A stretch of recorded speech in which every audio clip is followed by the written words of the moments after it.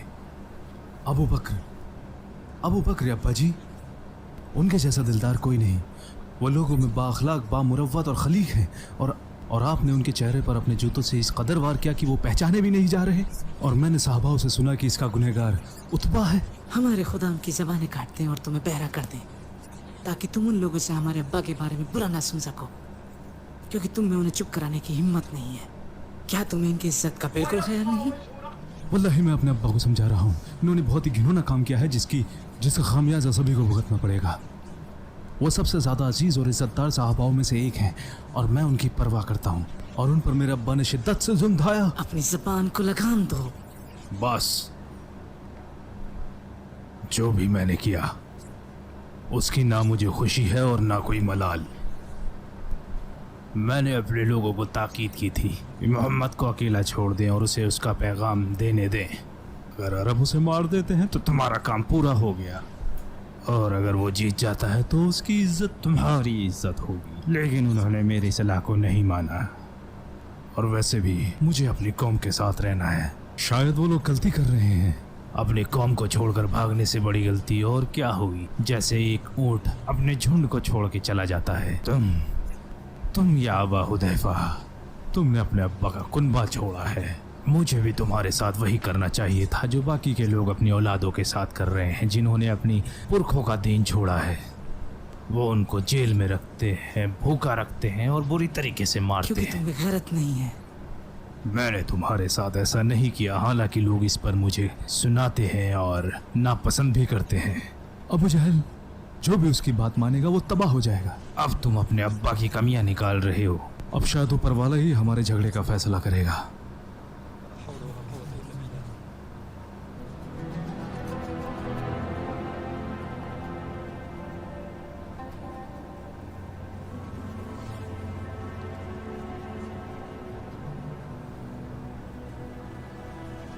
आप हमारे लिए इतनी परेशानी क्यों उठा रहे हैं अल-वलीद? पता नहीं, शायद हम रिश्तेदार हैं। और अबू अल-हकम तो हमारे भाई हैं। देखो उन्होंने हमारे साथ क्या किया।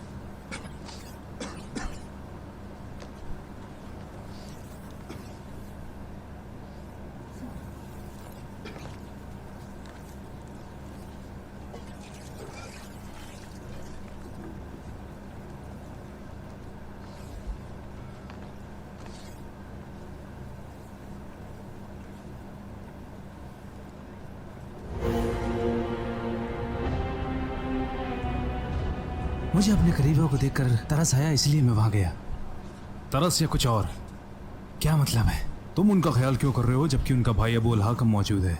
अबू अल-हकम? वो तो उन्हें खाना और पानी देता है, सिर्फ इतना ही ताकि वो जिंदा रहें और वो फिर से उन पे जुल्म ढा सके। तो तुम क्यों उनके लिए खलील बन रहे हो? तुम्हारा इस बात से क्या लेना देना? खामोश हो जाओ खालिद, तुम मुझ पर अपना हुक्म नहीं चला सकते जब तक। लेकिन तुमने गलत किया अल-वलीद। जानता हूँ तुम्हारी नीयत ठीक है, लेकिन वो लोग इस लायक नहीं कि उनसे हमदर्दी रखी जाए। इन लोगों ने हमारे दीन की मुखालिफत की है, लेकिन इसका ये मतलब तो नहीं कि वो हमारी कौम से ही खारिज कर दिया। लेकिन वो इस तरह से इसे नहीं देखते।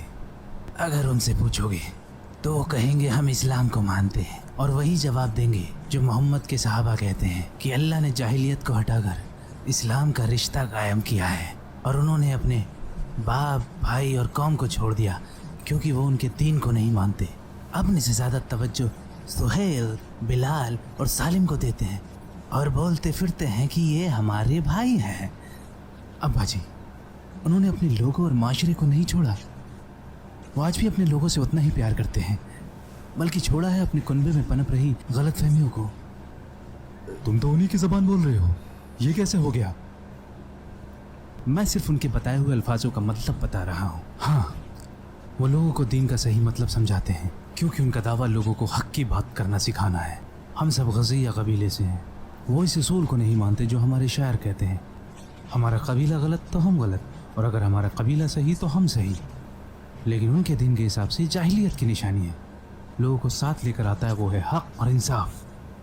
मैंने कुछ लोगों को कहते सुना है जो उनसे रसूल कहते हैं, जालिम और मजलूमों का साथ दो, लेकिन जालिमों की मदद करो ताकि वो नाइंसाफ़ी छोड़ दें। मजलूमों की मदद तो सब करते हैं। अब आप दिमाग वाले लोग मुझे बताएं, क्या बेहतर है? क्या बेहतर है, ये या वो? क्या ये सब तुमने सुना है सलामा और अय्याश से? वल्लाही तुम बिल्कुल उन्हीं की तरह बात कर रहे हो, और मुझे डर है कि एक जैसी बात करने से दिमाग भी एक जैसा हो जाता है। क्या तुम भी मुस्लिम हो चुके हो अलवली? नहीं, लेकिन मैं सही बात कह रहा हूँ। लेकिन मैं उनकी हक की बातों, दलीलों और से मुतासिर हूँ। जहाँ तक अभी जहन्नुम और जन्नत की बात है, अच्छा है अगर यकीन ना ही रखो तो अब अबू अल हाकम के पास जाओ और उनसे माफ़ी मांगो। उन्हें खाना खिलाने के लिए माफ़ी मांगो, उनका ख्याल रखने के लिए, और जो उसने उनके साथ किया वो मैं माफ़ी नहीं मांगूंगा, बिल्कुल नहीं मांगूंगा। जाने दो खालिद, वो अपने दोस्तों को लेकर थोड़ा परेशान है।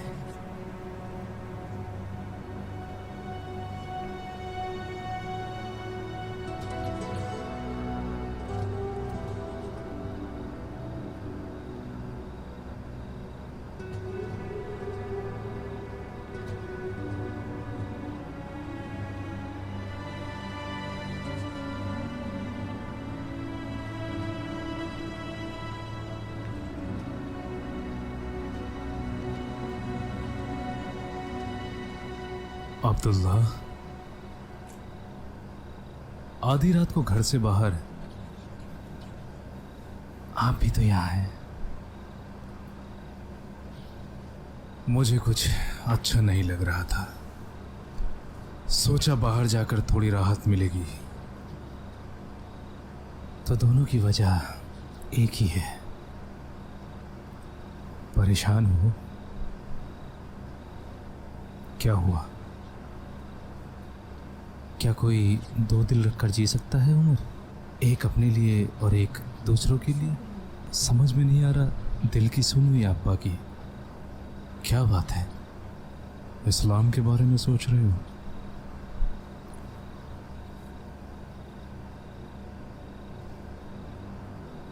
अगर अपने दिल की सुनोगे और इस्लाम अपनाओगे तो तुम्हें इसके अंजाम भुगतने होंगे। मैं तुम्हारी खिलाफत करूंगा, लेकिन तुम्हारी इज्जत और तारीफ भी। लेकिन अगर दिल को मारकर बुज़दिल भी अपनाओगे तो दोस्त तो रहोगे, लेकिन मैं तुम्हें हिकारत की नज़र से देखूंगा। समझ नहीं आता तुम्हें क्या हिदायत दूं। समझ गया, तुमने बिल्कुल सही फरमाया अल खत्ताब।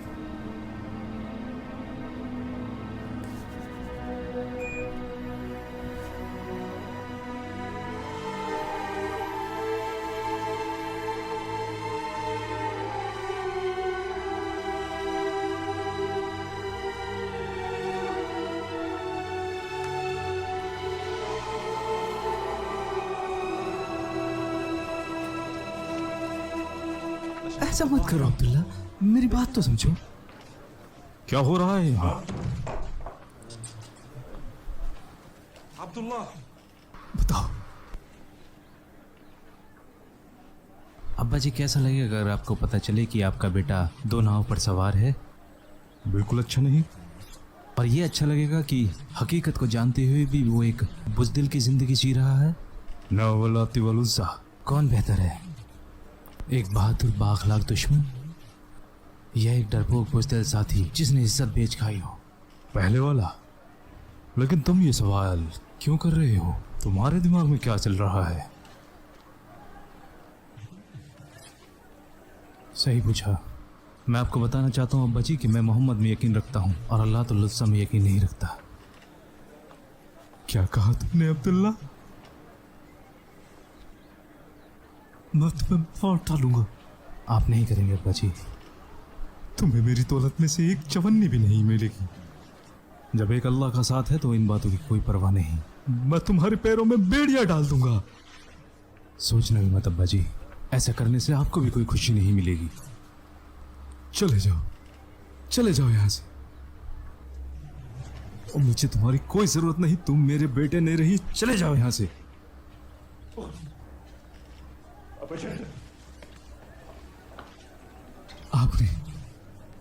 आपने उसे छोड़ा अब्बा जी, मैंने नहीं। वो मेरा भाई है। और तुम, क्या उसने तुम्हें भी ये पाठ पढ़ा दिया? तुम कुछ बोलते क्यों नहीं? आपको क्या लगता है अब्बा जी, मैं क्या कोई बच्चा हूं जो मुझे कोई भी कुछ भी बोल जाएगा? अगर मेरा कोई ऐसा इरादा हुआ तो उसकी जिम्मेदारी मेरी होगी। मुझे ऐसे ही कोई नहीं बरगला सकता।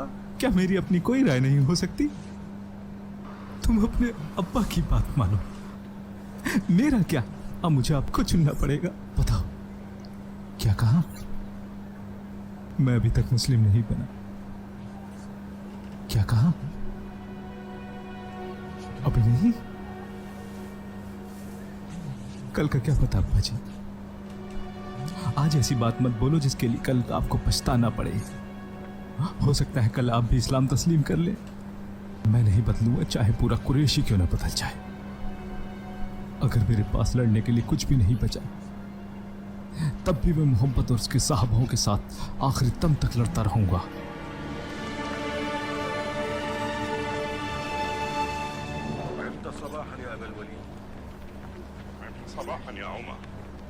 किस बात की जल्दी है?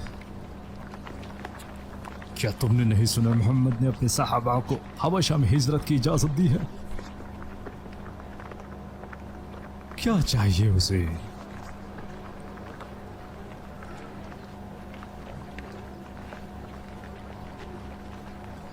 क्या तुम्हें समझ में नहीं आता? मैं कितनी बार तुम्हें समझा चुका हूँ। जानती हूँ, जब तक तुम्हें आजादी नहीं मिल जाती। लेकिन क्या तुमने कभी मेरे बारे में सोचा है वाशी? मेरा क्या होगा? मान लो तुम्हें 10-20 साल आजादी और न मिली और ऐसा हुआ तो सोचा है मैं कहाँ जाऊंगी? और अगर अगले ही साल मिल जाए तब भी क्या? मेरा मालिक क्या मुझे तुम्हारे लिए आजाद कर देगा? तुम्हारी समझ में नहीं आएगा। जिसका खुद का कोई ठिकाना ना हो वो किसी और को क्या सहारा देगा? और तुम ये बात जानती हो। जहां तक मेरी बात है, मैं तुम्हारे साथ हर हाल में खुश हूं।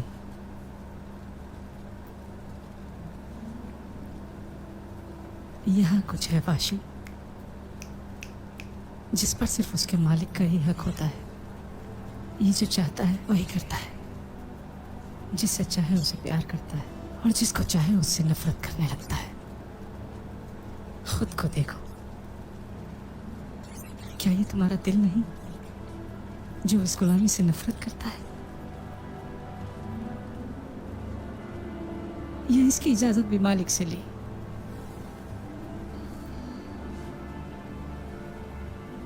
अगर इस दिल के साथ किसी को नफरत करना जानते हो तो तुम जिसे चाहो उसे प्यार भी कर सकते हो। इस बात को बिलाल समझ गया था, लेकिन तुम नहीं समझ पाए। उसका नाम भी मत लो।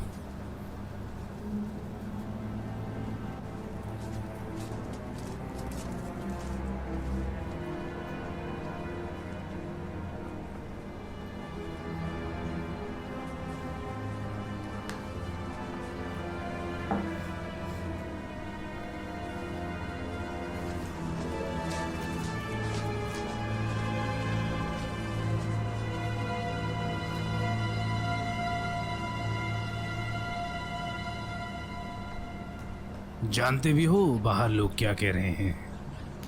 जो कमज़ोरों पर जुल्म ढाए जा रहे हैं या जो सहाबाओं के साथ हो रहा है उससे मोहम्मद बहुत दुखी है। इसीलिए उन्होंने हबशा की हिजरत का फरमान जारी किया है। लेकिन तुम क्यों जाना चाहते हो? तुम्हारा बाप तो कौम का सरदार है। क्या ये बुरा ना होगा अब्बा जी कि हमारे साहबाओं पर जुल्म होते रहे और मैं खड़ा होकर तमाशा देखूं? क्या ये बुरा नहीं कि हमारे ख्याल जुदा हैं और हम साथ रहें? हम आपके पास जरूर हैं लेकिन आपके साथ नहीं। और क्या ये बुरा नहीं कि मेरे अब्बा जहन्नुम की तरफ जा रहे हैं और मैं उन्हें बचाने के लिए कुछ भी नहीं कर सकता? और ये मुझे गवारा नहीं कि मेरी हिफाजत के लिए आपको लोगों के आगे शर्मिंदा होना पड़े। शर्मिंदा तो मैं तब भी हूँ जब तुम मेरे साथ हो, और तब भी रहूंगा जब तुम चले जाओगे। वो कैसे? तब वो कहेंगे उतबा इब्न रबिया, कौम का सरदार, अपने बेटे की हिफाजत ना कर सका और उसे मरने के लिए हबशा भेज दिया। जैसा रसूलुल्लाह ने कहा, वहाँ का राजा इंसाफ पसंद है और वहाँ सच्चाई को तरजीह दी जाती है। क्या वाकई हबशा के नजाशी के लिए ऐसा कहा?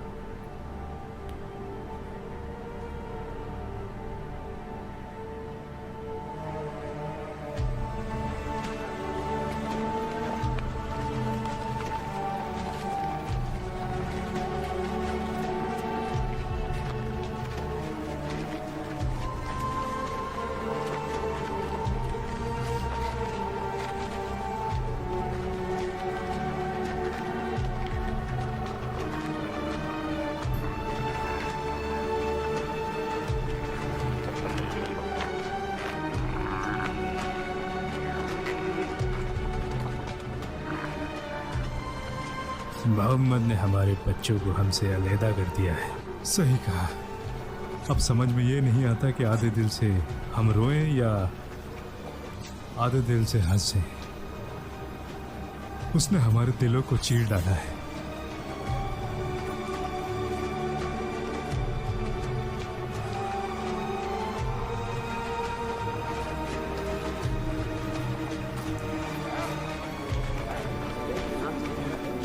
उन्होंने हमारा काम आसान कर दिया।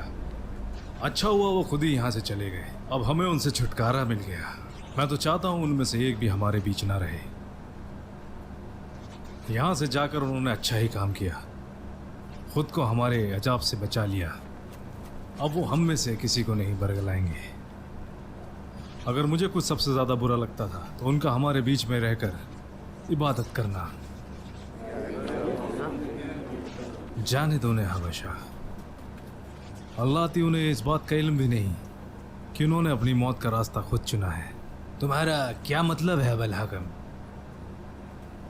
वहाँ के राजा का दीन मोहम्मद के दीन से जुदा है।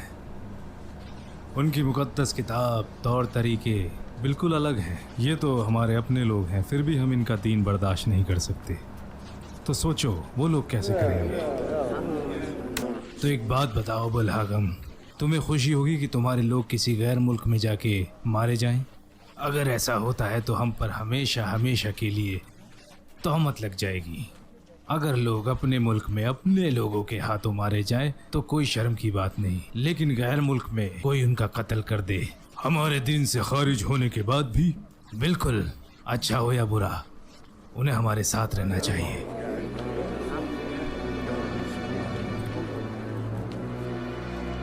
आज आपने मजलिस में क्यों कुछ नहीं बोला? मेरे पास आज कहने के लिए कुछ भी नहीं था। क्यों, ऐसा क्यों हुआ? क्या कभी इससे पहले हम ऐसे हालातों से गुजरे हैं? अभी बस मैं यही कह सकता हूँ कि जो हम चाहते हैं वो नहीं हो रहा, जबकि दूसरी तरफ मोहम्मद आगे बढ़ता जा रहा है और हम लोग गफलत में हैं कि क्या करें और क्या ना करें। ये सच है, हमें मोहम्मद का दीन नहीं चाहिए, लेकिन हम करें भी तो करें क्या? लोगों पर सख्तियाँ बढ़ाने के बावजूद वो उनसे जुड़ते हैं और रुतबे और रसूख वाले लोग भी उनके आगे कमज़ोर पड़ते जा रहे हैं। हमें उन्हें हबशा की हिजरत से रोकना चाहिए। हमारे लोगों को तो इससे खुशी होती है। क्या हम उन्हें जाने दें? तब बाकी अरब उन पर तरस खाएंगे और हमारी दिल आज़ारी करेंगे। क्या हम उन्हें हबशा में मरने के लिए छोड़ दें? तब लोग कहेंगे हमने अपने बच्चों की कुर्बानी दे दी, उन्हें अपने से बहुत दूर मरने के लिए छोड़ दिया। अगर दुआ करें कि नजाशी उन पे रहम करे तो बाकी अरब कहेंगे कि देखो, इन लोगों ने तो उन पर जुल्म ढाए, लेकिन गैर मुल्क के लोगों ने उन्हें अपने यहाँ पनाह दी। और अगर वाकई उन्हें वहाँ पनाह मिल जाती है तो वो गैर मुल्क में अपने दीन को फैलाएंगे, जबकि हम कुरैश इसी शहर में इन दो पहाड़ों के बीच पिसकर रह जाएंगे। अल्लाह ती मोहम्मद ने बिल्कुल इसी इरादे से उनको वहाँ भेजा है। तुमने सही कहा उमर। अगर वो प्यार से रहकर वहाँ अपने दीन को फैलाते हैं तो अपने फरमान के साथ महफूज रहेंगे। अगर यहाँ रहकर उन्हें हमसे या अरबों से जंग करनी पड़े और हम उनके कुछ सहाबाओं को कत्ल कर देते हैं तब भी वो वहाँ महफूज रहेंगे। बिल्कुल वैसे ही जैसे एक सिपह सालार अपनी एक टुकड़ी को महफूज रखता है ताकि आमने सामने की जब लड़ाई हो तो वो बाद में उस महफूज टुकड़ी को बुलाकर दुश्मन के छक्के छुड़ा दे। ऐसे ही तो तुमने देखा मोहम्मद की सोच कितनी दूर तक जाती है और वो उसी हिसाब से सही फैसले भी लेता है, जबकि हम लोगों को अपने से आगे कुछ दिखाई नहीं देता, हमेशा गफलत में ही रहते हैं। पता नहीं तुम्हें क्या हो गया है, तुम लोग हिजरत की बात कर रहे हो ना। मुझे बस इतना पता है कि वो हमसे डर कर भाग रहे हैं। अल्लाह थी तुम लोग बस मोहम्मद के फैसलों की तारीफ करते रहते हो और हमारे बड़ों की बुराइयां। सही कहा, दुश्मन की ताकत जानने से पहले खुद की ताकत जानना बहुत जरूरी है।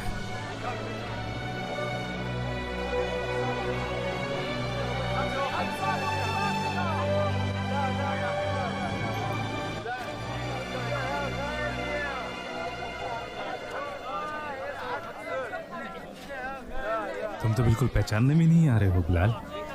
मुझे कुछ काम है, जरा सुनो तो। क्या है? मैं तुम्हारा दोस्त हूँ, क्या तुम भूल गए? मेरे दोस्त वो हैं जो अल्लाह और उसके रसूल में यकीन रखते हैं। ईमान लाने से फायदा हुआ है बिलाल, मुझे उसे खुदा में यकीन है। आज़ाद होके कैसा लगता है बिलाल? जिस इंसान के पास ईमान है वो ही इसकी कदर जानता है। मैंने ये नहीं पूछा, लेकिन मैं तो बता रहा हूँ, जिस दिन मैं मुसलमान बना मेरे जज्बात आज भी वैसे ही हैं।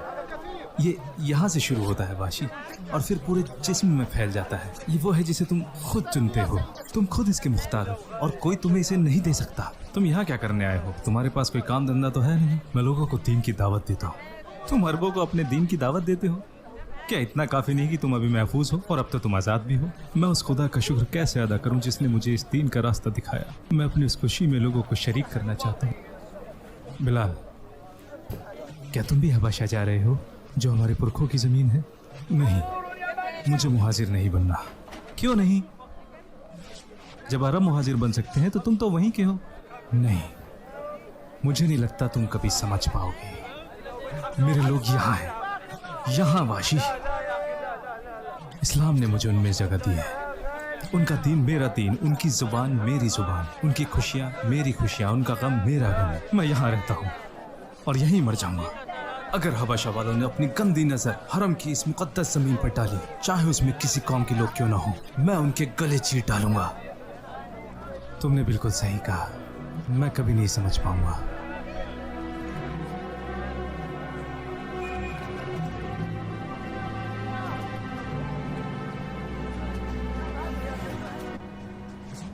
वो जाना चाहता है, लेकिन मैंने तो उससे कभी कोई जोर जबरदस्ती नहीं की और ना ही उसे बंदी बनाने की सोची। अच्छा होता मैं उसे नजर बंद कर देता। कम से कम वो जाने दो उसे। मुझे परवाह नहीं कि चाहे उसे जानवर खा जाए या कहीं डूब के मर जाए।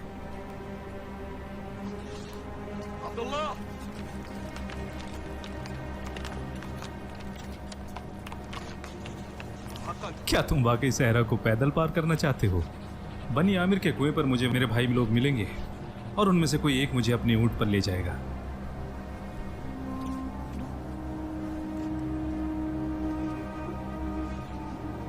ये ले जाओ।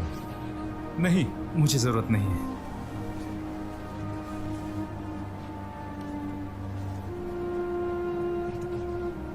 पागल मत बनो।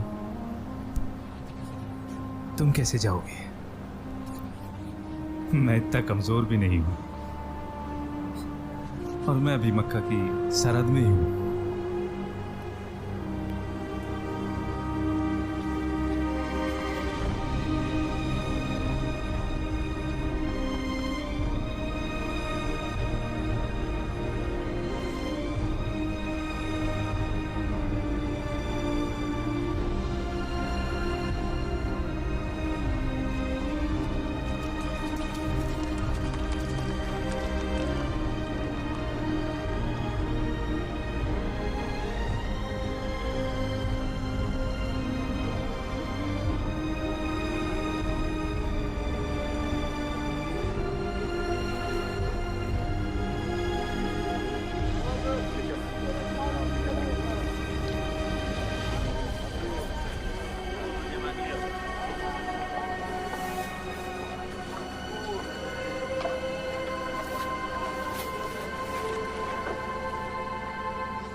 तुम लोग हमारे लोगों के बीच में कैसे रह पाओगे? जैसा रसूलुल्लाह ने हमें बताया, एक ऐसा मुल्क जहाँ सच्चाई का बोलबाला है और जहाँ का राजा सबके साथ बराबर का इंसाफ करता है। क्या वाकई ऐसा कहा? जी वल्लाह। मैं तुम्हें मायूस नहीं करूँगा। अगर तुम्हें किसी भी चीज़ की ज़रूरत हो तो मुझे ज़रूर बताना। मेरे दरवाजे तुम्हारे लिए हमेशा खुले हैं, चाहे एक हो या पूरा मजमा। हमारे पास सब कुछ है अय्युहल मलिक, सिवाय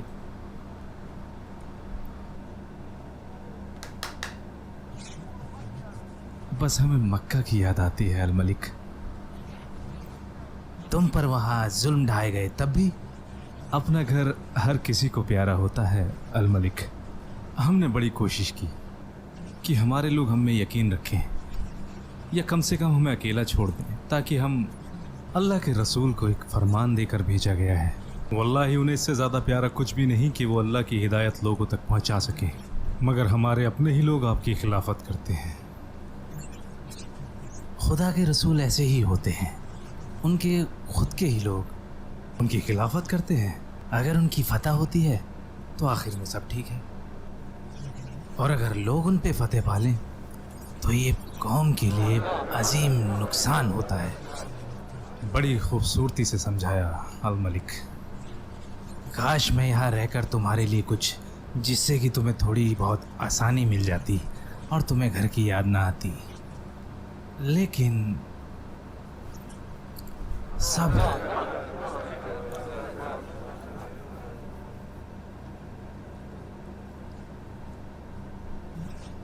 जैसा कि मुझे बताया तुम उतबा के बेटे हो।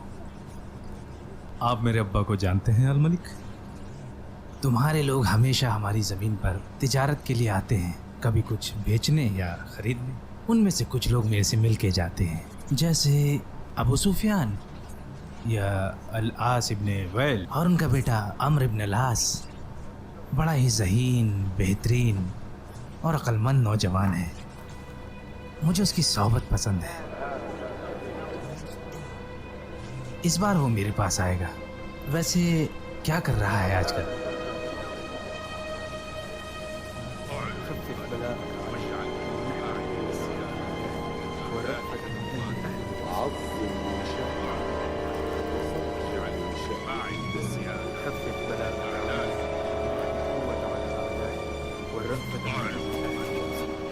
अब बताओ अबू अल हकम, और तुम अबू अली, और तुम अबू अब्द शम्स, और तुम बताओ कुरैश के लोगों, हबशा की हिजरत को लेके तुम सारे गलत हो गए। मैंने तुम्हें बिल्कुल सही सलाह दी थी। अब बस रहने भी दो अबू अल वलीद। हमें क्या मालूम था कि हबशा का राजा उनका ऐसा इस्तकबाल करेगा। हमें तो लगा कि वो लोग वापस आते ही होंगे, क्योंकि उन्हें वहाँ पूछने वाला कोई नहीं। तुमने सोचा कुछ और लेकिन हुआ कुछ और। वो वल्लाही तुम लोग करना कुछ चाहते हो और हो कुछ और जाता है। हम लोग तिजारत करते हैं, कोई किसान तो है नहीं। जब भी हम में से कोई मुसलमान बनता है, तुम लोग उसे चीजें बेचने से मना कर देते हो, ये कहकर वो वल्लाही या तो वापस आ जा या भूखा मर। मगर अब चीजें हमारे अख्तियार से बाहर होती जा रही हैं। सोचो क्या होगा अगर मक्का से एक बड़ा तबका यहाँ बाहर चला जाए, जो हमारी चीजें खरीद फरोख्त करता था। अजीब वक्त आ गया है। पहले हम लोगों की जिंदगी मुश्किल कर दिया करते थे उन्हें चीजें ना बेचकर, मगर अब वो हमारी चीजें ना खरीद कर हमारी जिंदगी को मुश्किल बना रहे हैं। और तलब हो कि कारोबार का बड़ा हिस्सा हम हबशा के साथ करते हैं। मुझे डर है कि अगर वहाँ का राजा उनका साथ देता है तो वो लोग हबशा के साथ हमें कारोबार नहीं करने देंगे। ऐसी सूरत हाल में हमारा कारोबार सोचो कहाँ जाएगा। हमें एक दूसरे पर इल्ज़ाम से बचना होगा, कोई तो रास्ता होगा।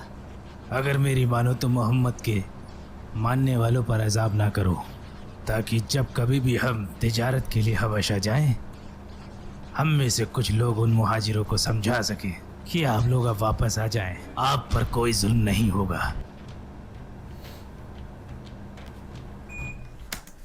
ये था पार्ट 6 उमर सीरीज का। यस, और- कैसे कैसे अब्दुल्ला भी कन्वर्ट हो चुके हैं, है ना।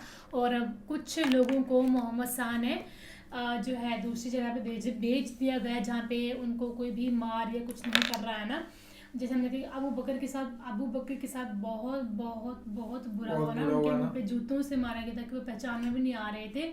सो अब देखते हैं कि आगे क्या होता है ना। पार्ट 7 में हमें Yes. कमेंट्स में बता दिया गया था कि पार्ट 7 में हजरत उमर ईमान लाएंगे। अच्छा। सो पहले एक्साइटमेंट वाह। तोड़ दी गई थी हमारी कमेंट्स में।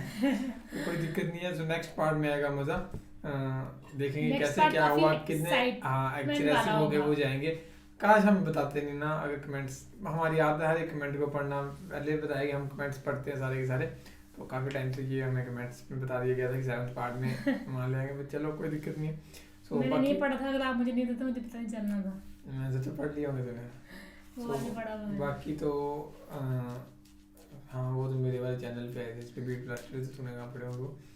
सो बाकी आप भी बताना कि कैसी लगी सीरीज, हमारे साथ देखने का मज़ा आ रहा है नहीं आ रहा है, रिएक्शन कैसा लग रहा है ज़रूर बताना, सो दैट फिर हम आगे कंटिन्यू कर सकें। बस ये कि प्यार बना के रखिएगा अपना, सभी के सभी इकट्ठे देखेंगे अपनी फैमिली के साथ, देखो सारे के साथ ये बैठ के।